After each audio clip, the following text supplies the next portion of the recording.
Bonjour tout le monde.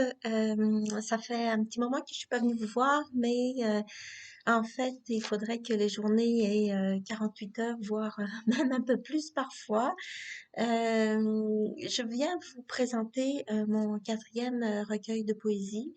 C'est celui qui clôt la trilogie après Déchirure, après Écartelé. Donc, je vous présente maintenant Spirale. Je l'ai reçu cette semaine et c'est un petit ouvrage qui vous réserve bien des surprises émotionnelles, mais aussi de jolis mots, jolies images, et sans parler des surprises qui se trouvent à l'intérieur, mais que je ne dévoilerai pas tout de suite. Donc, comme j'ai pris un petit peu l'habitude de le faire, je peux pas vous rencontrer cette fois-ci pour faire une séance de signature et faire le lancement de ce livre. Donc, en fait, j'ai recueilli à l'intérieur de mon chapeau toutes les questions qui m'ont été posées. Et régulièrement, au hasard, je pige une question et je viens y répondre comme si vous étiez en face de moi. Donc, je prends le chapeau. Ah, j'ai pris une question au hasard et je vais vous la lire et essayer d'y répondre.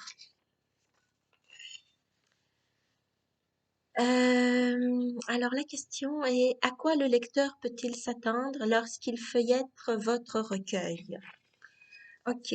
En fait, pour les lecteurs qui n'ont pas lu Déchirure et Écartelé, donc qui sont pas familiers avec mon écriture, je peux vous dire que vous pouvez vous attendre à un bouquet d'émotions.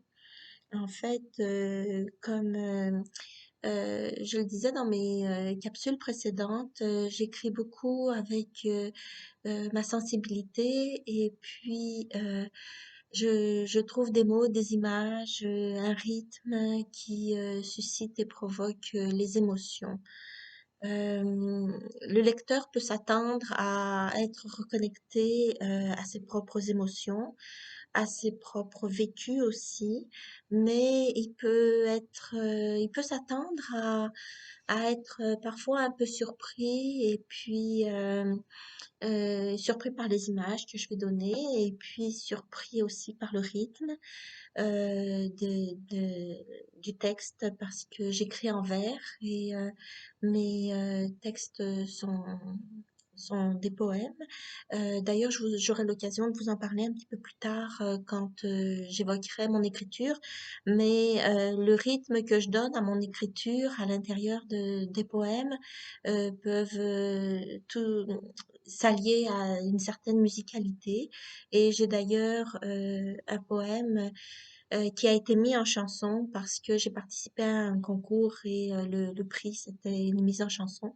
Donc, pour vous dire, le lecteur peut s'attendre en fait à être bousculé aussi un petit peu. Puis, j'ai déjà fait des lectures publiques et j'ai été surprise de voir la réaction dans les yeux des gens quand je lisais, parce que c'est certain que moi j'ai écrit et je sais comment j'ai écrit, je sais quelle émotion j'ai voulu donner, mais de voir le lecteur recevoir cette émotion, euh, ça me touche beaucoup parce que c'est une connexion et une communication qui va bien au-delà des mots.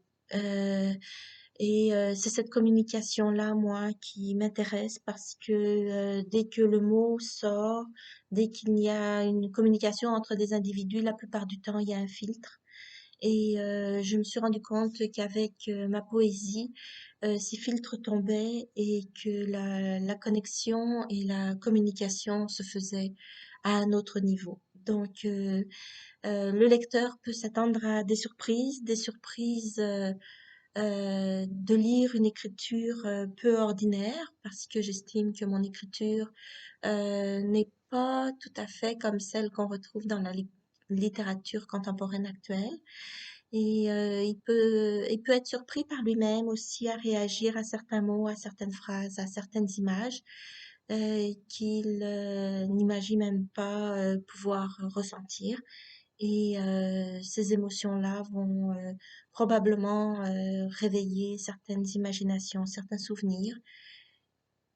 Puis, réveiller peut-être aussi certaines sensibilités. Et en ce qui me concerne, je trouve que c'est très important de connaître cette sensibilité qui est au fond de nous et parfois, souvent endormie parce qu'on n'a pas le temps de se reconnecter à elle. Donc voilà pour la question. Si vous avez d'autres questions, n'hésitez pas à me joindre et à m'écrire sur ma page Facebook. Elle sera, toutes les coordonnées seront indiquées en bas de cette capsule. Donc je vous dis à bientôt pour d'autres questions. Bonne journée.